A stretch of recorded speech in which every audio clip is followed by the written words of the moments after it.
శ్రీమాత్రే నమ. జయ గురు దత్తాత్రేయ నమ. ఈ వీడియోలో మనం కుంభరాశి వారికి మార్చి 1 నుంచి 7వ తారీఖు మధ్యలో జరిగే వార ఫలాలు పరిశీలించినప్పుడు నెమ్మదిగా కుంభరాశి వారి యొక్క ఆర్థిక పరిస్థితి మెరుగుపడడం జరుగుతుంది. ప్రధానంగా శుక్రుడు కుంభరాశి వారికి యోగకారకుడు, చతుర్థ భాగ్యాధిపతిగా. శుక్రుడు గోచారీత్యా ఎంత బలంగా ఉంటే జాతకుడు జీవితంలో అంత సౌఖ్యం అనుభవించడం జరుగుతూ ఉంటుంది. ప్రధానంగా మరి భాగ్యాధిపతిగా ధనస్థాన సంచారం చేస్తూ ఈ 1వ తారీఖున ప్రవేశించాడు. మార్చి 1వ తారీఖున సుమారుగా 25 రోజుల పాటు ఈ శుక్రగ్రహ సంచారం జాతకుడి ధనస్థానంలో ప్రవేశించడం వల్ల ప్రధానంగా మాతృ సౌఖ్యం, తల్లిగారి ద్వారా సహకారం లభిస్తూ ఉంటుంది. స్థిరాస్తి వల్ల, భూముల వల్ల, రియల్ ఎస్టేట్ వ్యాపారం వల్ల, వాహనాల వల్ల, భూముల వల్ల, స్థిరాస్తుల వల్ల ఆదాయం లభిస్తూ ఉంటుంది. ప్రధానంగా భాగ్యాధిపతి అవడం వల్ల మీ యొక్క స్వయం కృషితో, అదృష్టం వల్ల అయితేనే, మీ పిల్లల యొక్క సహకారంతో అయితేనే, అలాగే మీకు సడన్గా అదృష్టంగా కొన్ని శుభవార్తల వల్ల అయితేనే అటు ఆర్థిక పరంగా అనుకూలిస్తుంది. కుటుంబంలో ఏదో ఒక శుభకార్యం సంకల్పించడం జరుగుతుంది. దానికి తగినటువంటి ధనం కానీ మిగతా విషయాలు కానీ రావడం జరుగుతుంది. అంటే శుక్రుడు ఉచ్చస్థితిలోకి రావడం వల్ల మీ కుటుంబంలో ఒకరికి హోదా పెరుగుతూ ఉంటుంది. అంటే వాళ్ళకి ఏదైనా ఉద్యోగం రావడం, అంటే మీరు ప్రధానంగా స్త్రీ అయి ఉంటే మీకు ఉద్యోగ ప్రయత్నం ఫలిస్తూ ఉంటుంది. లేదంటే మీ కుటుంబంలో స్త్రీలకి ఉద్యోగ అవకాశాలు రావడం జరుగుతూ ఉంటుంది. అలాగే మీరు కళారంగంలో ఉన్న, సినిమా, టీవీ, మీడియా రంగంలో ఉన్న మీ ప్రతిభకు తగిన గుర్తింపు రావడం జరుగుతూ ఉంటుంది. అంటే ఇప్పుడు గతంలో వచ్చినటువంటి ఆదాయం మీ కుటుంబ అవసరాలకి సరిపోక చాలా ఇబ్బంది పడడం జరుగుతూ ఉంటుంది. ఇప్పుడు ఈ సమయంలో కంప్లీట్గా మీ యొక్క వ్యక్తిగత ఆదాయం పెరుగుతుంది, కుటుంబ ఆదాయం పెరుగుతుంది. దాని ద్వారా ఆర్థిక పరంగా కొంత పుంజుకుంటారు. పెండింగ్గా ఉన్నటువంటి ఏదైనా పూజలు, పుణ్య కార్యక్రమాలు, వివాహాలు, ఈ ఫంక్షన్స్ ఏమన్నా ఉంటే అవి ఏదో విధంగా జరిపించడం, అలాగే మీ బంధుమిత్రుల దగ్గర మీ యొక్క ఉన్నతి కూడా చూపించుకోవాల్సిన అవసరం ఉంది. ఎందుకంటే చాలా కాలంగా మీరు చాలా ఇబ్బందుల్లో ఉన్నారని, నష్టాల్లో ఉన్నారని, చాలా ఇబ్బంది పడుతున్నారని అనుకునే మీ చుట్టుపక్కల ప్రజానీకానికి, మీ బంధువులకి ఒకేసారి మీ యొక్క స్థాయి చూపించే విధంగా మీ స్థాయి పెరుగుతుంది. వాళ్ళందరినీ పిలిపించి మీరు ఏదో ఒక గెట్ టుగెదర్ పార్టీ కానీ, ఫంక్షన్ కానీ, ఏదో శుభకార్యం, పుట్టినరోజు వేడుకో, నిశ్చితార్థం జరిపించడం వల్ల మళ్ళా మీ యొక్క పూర్వ వైభవాన్ని పుంజుకుంటారు. వాళ్ళు కూడా కొంతవరకు మీ యొక్క స్థాయిని చూసి ఏడ్చేవాళ్ళు ఏడుస్తుంటారు, సంతోషించే వాళ్ళు సంతోషిస్తారు. మొత్తం మీద మీ ఉనికి చాటుకుంటారు, ఆర్థిక పరంగా ఎదుగుతారు. సంఘంలో మీ మాటకి గౌరవం పెరుగుతుంది, మీ కుటుంబం యొక్క ప్రతిష్ట పెరుగుతుంది. చాలా కాలంగా ఉన్నటువంటి అవమానాల నుంచి బయటపడతారు. ఇక రాశి అందే ఈ ప్రధాన గ్రహాలైనటువంటి రవి, కుజుడు ఈ 2 రాశిలో ప్రవేశించడం వల్ల మీలో ఒక పౌరుషం మొదలవుతుంది. ఏదో చెయ్యాలి, సాధించాలి అన్న తపన పెరుగుతూ ఉంటుంది. అందుకని ఏమాత్రం చిన్న అవకాశం ఉన్నా దాన్ని ఏమాత్రం ఆలస్యం చేయకుండా ఎంబటినే స్పందించి ఆ కార్యక్రమంలో మీరు పాల్గొనడం జరుగుతుంటుంది. వ్యక్తిగతంగా ఎవరు సహకారం లేకుండా మీ యొక్క ఉద్యోగ ప్రయత్నాలు చాలా వరకు ఫలిస్తాయి. ఉద్యోగంలో ఉన్న వరకు ఒక ప్రమోషను, లేదంటే ఒక అదనపు బాధ్యత రావడం వల్ల హోదా పెరుగుతుంది. ముఖ్యంగా ప్రభుత్వ ఉద్యోగులు చాలా ఉత్సాహంగా పనిచేసి గతంలో మీ మీద ఉన్నటువంటి అపవాదుల్ని తొలగించే ప్రయత్నంలో చాలా వరకు విజయం సాధించడం జరుగుతూ ఉంటుంది. అలాగే ఫిజికల్గా మీరు బలంగా ఉండడానికో, ఫిజికల్ ఫిట్నెస్ కొరకు కొత్తగా వ్యాయామం చేయడం కానీ, వాకింగ్ చేయడం కానీ, శరీరాన్ని ఆరోగ్యంగా ఉంచే ప్రయత్నంలో చాలా వరకు మీరు సక్సెస్ అవ్వడం జరుగుతూ ఉంటుంది. సో మొత్తం మీద ఏంటంటే ఆదాయం పెరుగుతుంది, వ్యక్తిగత ఆరోగ్యం పెరుగుతుంది. ఏదైనా మీ ఉనికిని చాటుకొని మళ్ళీ మీరేంటో నిరూపించుకునే సమయం ఇక్కడ నుంచి స్టార్ట్ అయింది. నెమ్మదిగా ఇదే మీకు కొన్ని రోజుల పాటు కంటిన్యూ అయ్యి గతంలో పోగొట్టుకున్నవి తిరిగి సంపాదించుకోవడం జరుగుతుంది. ప్రధానంగా మనం ఈ వారంలో చంద్రగ్రహణం అన్నది 3వ తారీఖున ఏర్పడడం జరుగుతుంది. విధి విధానంగా అటు కుంభరాశి వారు, అటు సింహరాశి వారే కాకుండా ఇంచుమించుగా ప్రతి రాశి వారు కూడా ఈ గ్రహణ సంబంధించినటువంటి పరిహారాన్ని తప్పకుండా చేయవలసి ఉంటుంది.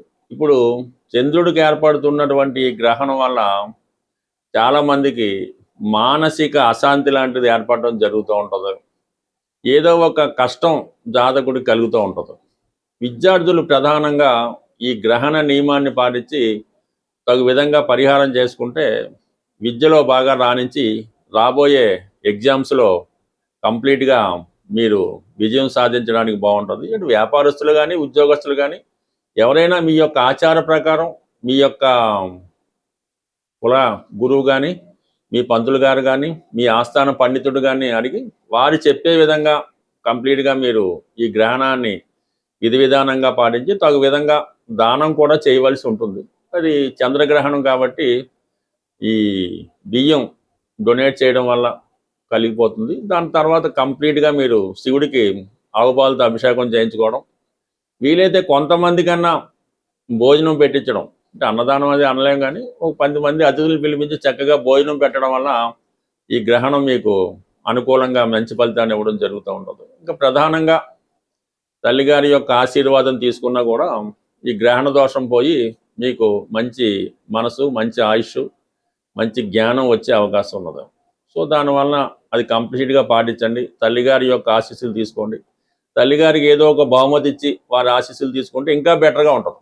సో దాంతోపాటుగా మన ప్రేక్షకులకి ఒక ముఖ్యమైనటువంటి విన్నపం ఏంటంటే, ప్రతి సంవత్సరం కూడా మా జ్యోతిష విజ్ఞాన కేంద్రం అనే ఒక ఫర్మ్ ద్వారా ఈ జ్యోతిష మహాసభలో నిర్వహించడం జరుగుతూ ఉంటుంది.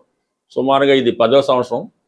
ఈ నెల అంటే ఇంచుమించుగా ఈ మార్చి నెల 22వ తారీఖున ఆదివారం రోజు మన హైదరాబాద్లో ఈ సుందరయ్య విజ్ఞాన కేంద్రంలో ఈ జ్యోతిష సభ ఒకటి ఏర్పాటు చేయడం జరిగింది. దాంట్లో ప్రముఖుల్ని ఆహ్వానించి ఈ జ్యోతిషానికి ఉపయోగపడే, అంటే మీకు ఎవరైతే జ్యోతిష విద్యార్థులు ఉంటారో, జ్యోతిష్కులు ఉంటారో వారికి ఉపయోగపడే కొన్ని విషయాలు చర్చించడం జరుగుతుంటుంది. మీలో ఎవరికైనా ఈ జ్యోతిష సభలో పాల్గొని మీకు వచ్చిన విధంగా సభలో ప్రసంగించాలనుకున్నా, సభలో పాల్గొవాలన్నా మమ్మల్ని సంప్రదించవచ్చు.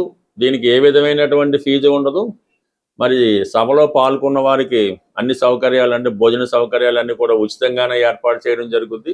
ఎటువంటి ప్రవేశ రుసుము ఉండదు. కాబట్టి ఎవరైనా మా మీద అభిమానం ఉన్నవాళ్ళు, కొత్త విషయాలను తెలుసుకుందాం అనుకునే వాళ్ళు ఈ నెల 22వ తారీఖు ఆదివారం రోజు జరగబోయే సభకు ముందుగా మీ యొక్క పేర్లు ఇచ్చి మమ్మల్ని ప్రోత్సహిస్తారని ఆశిస్తూ, అలాగే ప్రధానంగా ఈ వారం నుంచి శుక్రుడు ఉచ్చస్థితిలోకి వచ్చి మరి కొన్ని రాసుల వారికి మాలవ్య మహాపురుష యోగం అనే యోగం ఏర్పడింది.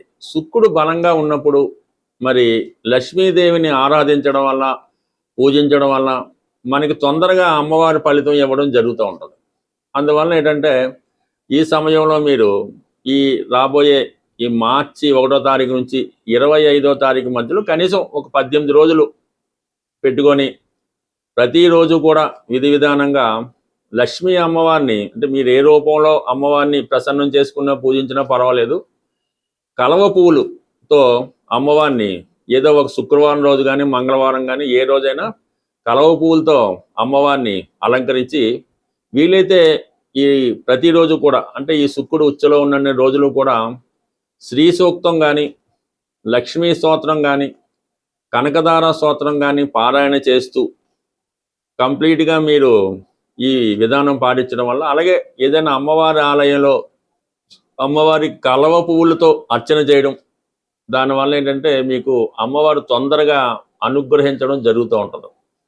సాధారణంగా మీకు ఈ దేవతలు ఫోటోలు అవి చూసినప్పుడు కొంతమంది చేతిలో ఈ కలవ పువ్వు ఉండడం జరుగుతూ ఉంటుంది. సూర్య భగవానికి ఉంటుంది, లక్ష్మీ అమ్మవారికి ఎలా ఉంటుంది, కొంతమందికి అది సింబాలిక్గా పెడుతుంటారు. ఎవరి చేతిలో ఈ కలవ పువ్వు ఉన్నట్టు ఆ చిత్రపటం లేదంటే ఆ దేవతామూర్తి ఉంటుందో వారు మీకు ధనాన్ని ఇవ్వడానికి రెడీగా ఉంటారు అన్నమాట. అందుకే ఆ సింబల్ అక్కడ పెట్టడం జరుగుతూ ఉంటుంది. అందువల్ల ఏంటంటే మీరు కలవ పువ్వులతో అమ్మవారిని పూజించడం వల్ల, తేనె నైవేద్యంగా పెట్టడం వల్ల, ఈ ప్రసాదం అది అమ్మవారిని పెట్టినప్పుడు వెండి పాత్రల్లో పెట్టవలసి ఉంటుంది. ఎక్కువ మంది ఏంటంటే స్టీలు పాత్రల్లో పెట్టడం అన్నటువంటిది అది చాలా పొరపాటు.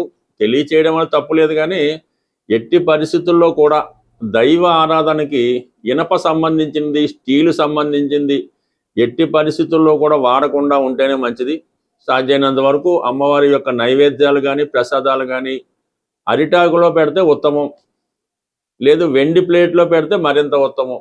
ఈ విధంగా బుద్ధిగా నియమం పాటించి అమ్మవారిని ప్రసన్నం చేసుకోవడం. అలాగే అమ్మవారి పూజా కార్యక్రమం ప్రారంభించుకున్నాం, కనకదార స్తోత్రం చదువుతున్నాం. అప్పుడు ఏం చేయాలి? ఏదో ఒక పర్టికులర్ టైం ఎన్నుకోవాలి. ఉదయం 6:30 అంటే 6:30, 5 అంటే 5. ఆ టైంకే కరెక్ట్గా హాజరు అయిపోవాలి. ఆ టైంకి చేస్తేనే మీకు ఆ ఫలితం శీఘ్రంగా తొందరగా రావడం జరుగుతూ ఉంటుంది. ఒకరోజు 6 గంటలకి, ఓ రోజు 9 గంటలకి, ఓ రోజు సాయంకాలం, ఈ విధంగా చేయడం వల్ల మీరు 1,00,000 రోజులు చేసినా సరే ఆ ఫలితం అన్నది మీకు రాదు.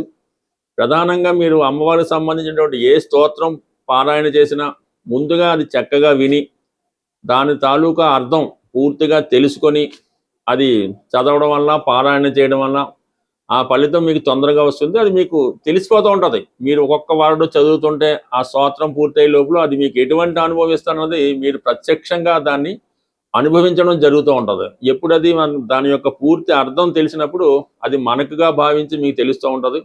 అది పూర్తిగా భక్తిలో సంపూర్ణంగా చేసిన వాళ్ళకి అర్థమవుతూ ఉంటుంది అన్నమాట. అందుకని ఈ విధంగా దాదాప్యం చెందుతూ శరణాగతి చెంది అమ్మవారి పాదాలు పట్టుకొని ఒక్కసారి చేసినా కూడా మీకు 1,000 సార్లు చదివిన ఫలితం అన్నది తప్పకుండా కలుగుతుంది. ఇందులో శ్రద్ధ అన్నది వెరీ వెరీ వెరీ ఇంపార్టెంట్. స్వస్తి.